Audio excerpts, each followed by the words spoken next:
Peço que os irmãos abram suas Bíblias em Lucas, capítulo 15.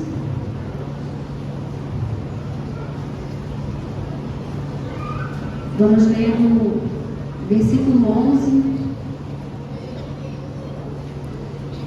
ao versículo 19. Lucas 15, do 11 ao 19. Desde já agradeço aos pastores presidentes da igreja pela confiança depositada em mim, às presidentes das irmãs também, a todo o círculo de oração que sempre tem orado por nossas vidas. Eu muito obrigada. Leiamos. E disse um certo homem, tinha 2 filhos, e o mais moço deles disse ao pai: Pai, dá-me a parte dos bens que me pertence. E ele repartiu por eles a fazenda. E poucos dias depois, o filho mais novo, ajuntando tudo, partiu para uma terra longínqua e ali desperdiçou os seus bens, vivendo dissolutamente. E, havendo ele já gasto tudo, houve naquela terra uma grande fome, e começou a padecer necessidades. E foi, e chegou-se a um dos cidadãos daquela terra, o qual mandou para os seus campos a apacentar porcos. E desejava saciar o seu estômago com as bolotas que os porcos comiam, porém ninguém lhe dava nada. E tomando em si, disse: Quantos jornaleiros de meu pai têm abundância de pão, e eu aqui pereço de fome? Levantar-me-ei e irei ter com meu pai, e dir-lhe-ei: Pai, pequei contra o céu e perante ti, já não sou digno de ser chamado teu filho, faza-me como um dos teus jornaleiros. Os irmãos podeis assentar.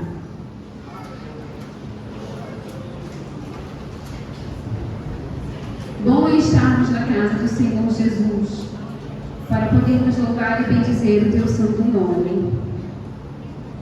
Eu estava estudando a palavra do Senhor assim que a irmã Kena me convidou, e de logo eu pensei em falar sobre Daniel. E eu comecei a ler a palavra, também busquei esboço na revista da escola dominical, e estava pensando muito em Daniel. Porém, nessa madrugada, o Senhor me fez lembrar da passagem do filho pródigo. E aquela passagem ficou na minha mente durante toda a madrugada, amanheceu o dia e continuava na minha mente. Eu falei: não é para me falar sobre Daniel. Há um filho perdido que o Senhor quer que volte para casa nesta noite. Essa parábola é uma pequena história que ajuda a entender uma verdade que às vezes é muito complexa. Jesus ele ensinou muito por parábolas, porque por pequenas histórias, por mais simples que seja, as pessoas conseguiam entender o raciocínio que Jesus estava tentando ensinar aquele povo. A parábola do filho pródigo, ela serve para nos explicar o relacionamento de Deus com o pecador. Na parábola, nós vemos que o filho primeiramente, o filho mais novo, ele pede ao pai a sua herança. E os irmãos sabem que herança é algo que você adquire quando seus pais já não estão mais em vida. Porém, aquele filho, ele não estava querendo seguir a ordem cronológica da vida, que era de esperar os seus pais se ausentarem em vida para receber então a sua parte da herança. Ele tinha pressa. E muitas das vezes nós também temos pressa. Nós não queremos esperar que a nossa herança ela chegue no momento certo. E aí nos precipitamos, pegamos a nossa parte da herança para gastarmos com coisas que são vãs e passageiras na vida. Esse jovem, ele fez exatamente isso. Ele pegou parte daquilo que o pai dele construiu durante anos e levou meses, talvez, para poder consumir. De tal maneira que ele chegou a ficar sem nada. Deus, ele também nos dá a herança. E a nossa herança é de um dia morarmos no céu. E muitas das vezes nós nos precipitamos e não queremos esperar que a herança de Deus ela chegue até nós. Então começamos a gastar. A gastar o quê? A nossa comunhão com Deus, a gastar a nossa obediência, e nos tornamos pessoas vãs, que não ouvem mais a palavra, que não temem mais a Deus, que não quer que um dia Ele irá voltar para buscar a sua igreja. Em Colossenses 1, o versículo 12 e 13 diz assim: dando graças ao Pai que nos fez ídolos para participar da herança dos santos da luz, o qual nos tirou da potestade das trevas e nos transformou para o reino de Filho do seu amor. Saiba que você tem herança. Você pode até pensar, mas eu não tenho nada, eu não tenho dinheiro, eu não tenho uma casa, eu não tenho um carro. Mas de que vale tudo isso se um dia você não for morar no céu? Nesta noite o seu Pai te diz que você tem parte na herança com Ele. Aleluia. Este jovem desperdiça tudo o que tinha e fica sem nada. Os prazeres do mundo passam, porém viver com Cristo, irmãos, nunca será passageiro. Muitas das vezes nós achamos que o mundo se resume ao que vivemos aqui, no aqui e no agora, e não pensamos no céu. Porém eu digo para você, o céu ele existe. O céu ele existe. Jesus está voltando. Não deixe a sua herança passar. Não abra mão da sua herança por bolotas de porco, não, meu irmão. Há um banquete que espera por nós na glória. Em 1 João 2, 16 e 17 diz: porque tudo que é do mundo, a concupiscência da carne, a concupiscência dos olhos e a soberba da vida, não é do Pai, mas do mundo. E o mundo passa, e a sua concupiscência, mas aquele que faz a vontade de Deus permanece para sempre. Aleluia. Quando ele gasta tudo, quando os amigos vão embora, quando não há mais festa, quando não há mais banquete, há solidão. E é nesse momento que o ser humano ele começa a cair em si. É quando não tem mais ninguém. É quando não tem mais o seu pai, não tem a sua mãe, não tem seu irmão, não tem o seu amigo. Que você começa a ver que o que você fez não lhe valeu de nada. Nada vezes nada. Tanto que aqui ele diz: e tornando em si, ou seja, até o momento ele estava agindo de maneira que ele não estava raciocinando completamente, mas quando ele chegou no fundo do poço, foi que ele viu que ele precisava de uma mudança, que o que ele fazia não estava certo, que o que ele achou que ia ser não foi, e que no fim das contas a casa do pai era muito melhor.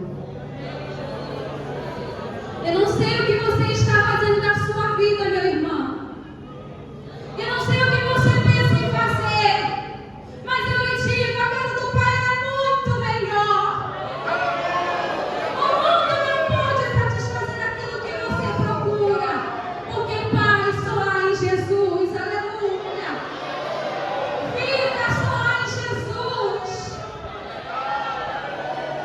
Amor, felicidade só há em Jesus.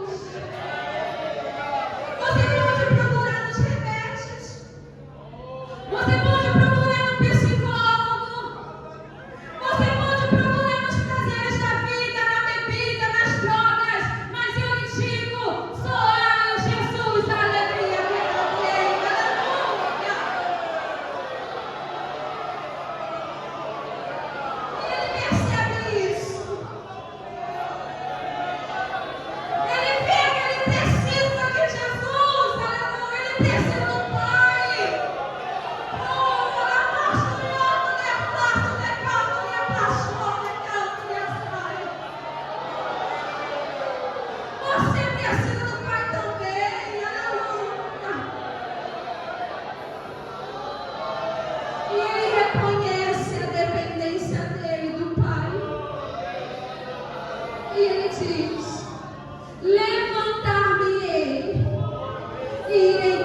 há esperança.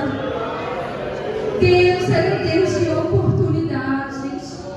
O seu amor, Ele é infinito, meu irmão e minha irmã. Prova disso que Ele abriu mão do seu único filho para poder morrer naquela cruz por mim e por você. Então Ele demonstrou ali que não importa o que você faça, não importa o quão longe você esteja, Ele te ama, Ele te quer próximo, Ele te quer perto, Ele te quer por completo, Ele quer ser o seu Pai. Aleluia.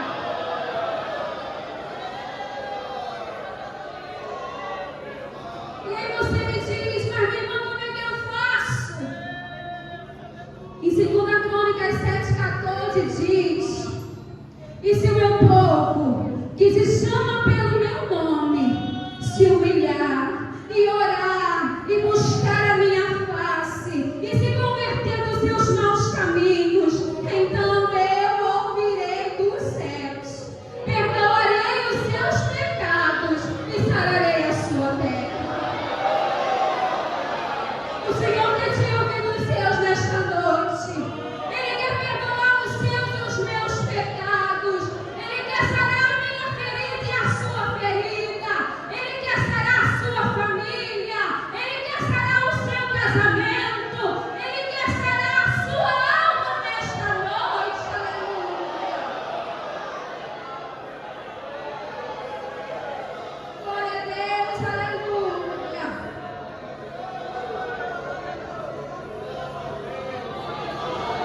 Aleluia, aleluia. Glória, glória, glória, glória, glória, glória, glória, glória. Deus, que maravilha. Aquele filho se arrepende e ele volta. Arrependa-lhe nessa noite. Eu sei que é difícil a gente descer. É difícil se humilhar, irmãos. É difícil, sim. Porque o nosso ego humano, ele nos coloca num posicionamento como se nós nos humilhássemos, fosse a coisa mais ruim do mundo. Mas eu digo para você, é melhor se humilhar nos pés do Senhor do que ser exaltado no mundo. Porque a palavra de Deus diz que aqueles que se humilham, eles serão exaltados. Porém, aqueles que exaltam serão abatidos, meu irmão. É melhor nos humilharmos nos pés do Senhor. É melhor nos descermos e reconhecermos que somos dependentes dEle, que necessitamos da graça dEle, necessitamos do amor dEle, que sem Ele nada somos e nada podemos fazer, que Ele é a luz da nossa vida, Ele é a lâmpada para os nossos pés, Ele que nos sara, que nos cura, que nos fortalece e que refrigera a nossa alma. Glória a Deus. Há muitos filhos perdidos dentro da casa do Pai. Filhos que já não possuem mais herança com o Pai. Moram na casa, acham que tem, mas não tem mais nada. Já gastaram tudo que tinham com a desobediência, com a falta de fé, com a falta de amor ao próximo. Não sente mais arder a chama dentro do seu coração. Não lê a palavra, não ora, não busca uma vida com Cristo. Não se arrepende dos seus maus caminhos. Acham que tem herança, mas na verdade já são órfãos espirituais. Eu não quero ser uma órfã espiritual. E eu sei que os irmãos também não. Porque órfão, irmãos, é aquele que não tem ninguém, nem nos momentos de tristeza. Órfão é aquele que procura um colo, um ombro amigo e não acha nada. E eu lhe digo que o meu Pai, o seu Pai, Ele está sempre por perto. Ele sempre vai ter o braço aberto para você. Ele vai ter um ombro para você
e pratica as minhas obras, pois senão brevemente a ti virei e tirarei do seu lugar o teu castiçal, se não te arrependeres. Ainda está em tempo de mudança. Não deixe que o Senhor tire de ti o teu castiçal, meu irmão. Não sejamos como aquelas mulheres imprudentes que estavam na festa, tinham lamparina, achavam que o azeite ia dar, mas quando o noivo chegou, não deu. E elas bateram e não puderam entrar naquele casamento. O noivo, ele está aqui e ele quer dar azeite para a sua lamparina nesta noite. Ele está sendo o azeite de Deus, aleluia. Peça para ele, me enche, Senhor. Preenche em mim aquilo que está faltando. Me ajuda. Eu quero ser melhor na sua casa. Eu quero ser melhor na sua presença. Sozinho eu não dou conta, mas contigo, Jesus, eu sei que eu vou chegar no céu. Peça a Ele nesta noite, aleluia. Você, meu caro amigo que está aqui, minha amiga, o Pai te chama nesta noite. Eu não sei por onde você andou e nem preciso saber, porque Ele já sabe de tudo. Ele vê tudo, Ele contempla tudo e Ele diz para você que há um lugar na mesa para você também. Ele está te esperando de braços abertos. Ele quer fazer banquete para você também, aleluia. Não deixe que o te timidez, que a vergonha te impeça de chegar à mesa do seu Pai nesta noite. Eu convido os irmãos a abrirem Apocalipse 2. 2 não, meus irmãos, 21, me perdoe. Apocalipse 21, que fala sobre o novo céu e a nova terra. Por maior problema e dificuldade que você esteja passando, meu irmão, nada se compara ao novo céu e à nova terra que há de ser preparado para nós. E diz assim: e vi um novo céu e uma nova terra, porque já o primeiro céu e a primeira terra passaram, e o mar já não existe. E eu, João, vi a santa cidade, a nova Jerusalém, que de Deus descia do céu, adereçada como uma esposa ataviada para o seu marido. E ouvi uma grande voz do céu que dizia: eis aqui o tabernáculo de Deus com os homens, pois com eles habitará, e eles serão o seu povo. E o mesmo Deus estará com ele e será o seu Deus. E Deus limpará de seus olhos toda lágrima, e não haverá mais morte, nem pranto, nem clamor, nem dor, porque já as primeiras coisas são passadas. E o que estava sentado sobre o trono disse: eis que faço nova todas as coisas. E disse-me: escreve, porque estas palavras são verdadeiras e fiéis. E disse-me mais: está cumprido. Eu sou o Alfa e o Ômega, o princípio e o fim. A quem quer que tiver sede, de graça lhe darei da fonte da água da vida. Quem vencer herdará todas as coisas. Eu serei o seu Deus e ele será meu filho. Aqui está, irmãos, a herança que está sendo preparada para mim e para você nesta noite. Quem tiver sede, ele dá de graça de beber. E ao que vencer, herdará todas as coisas. Aleluia. Vamos vencer com Cristo. Não é fácil, mas vamos vencer com Cristo. Está difícil, mas eu quero vencer com Cristo. Está doendo, mas eu prefiro vencer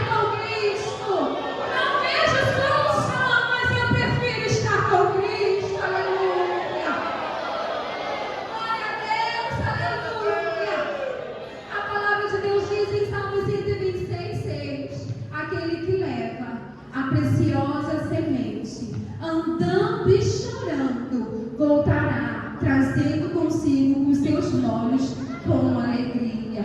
Mas é andando e é chorando, meu irmão. Mas saiba que há dia de choro, há dia de luta, mas também há dia de festa. O choro dura uma noite, mas a alegria ela vem ao amanhecer. Glória a Deus, aleluia, aleluia.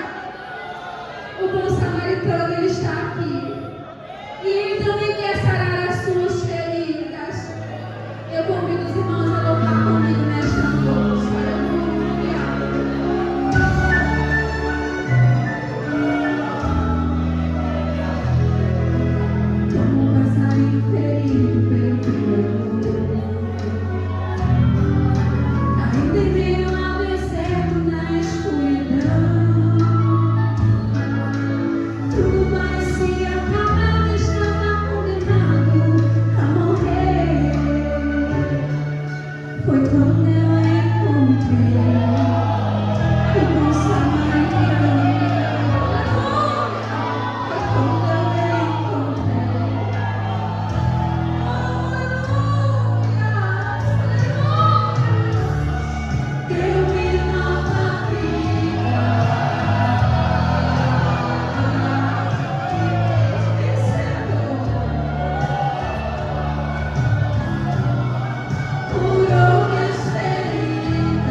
Glória a Deus. Aleluia. Eu saúdo a todos presentes na paz do Senhor Jesus Cristo. Quero nesse momento, diante de tudo que aconteceu, que foi realizado nesta noite, aqui estão nossos amigos. Eu quero nesse momento estar estendendo a você este privilégio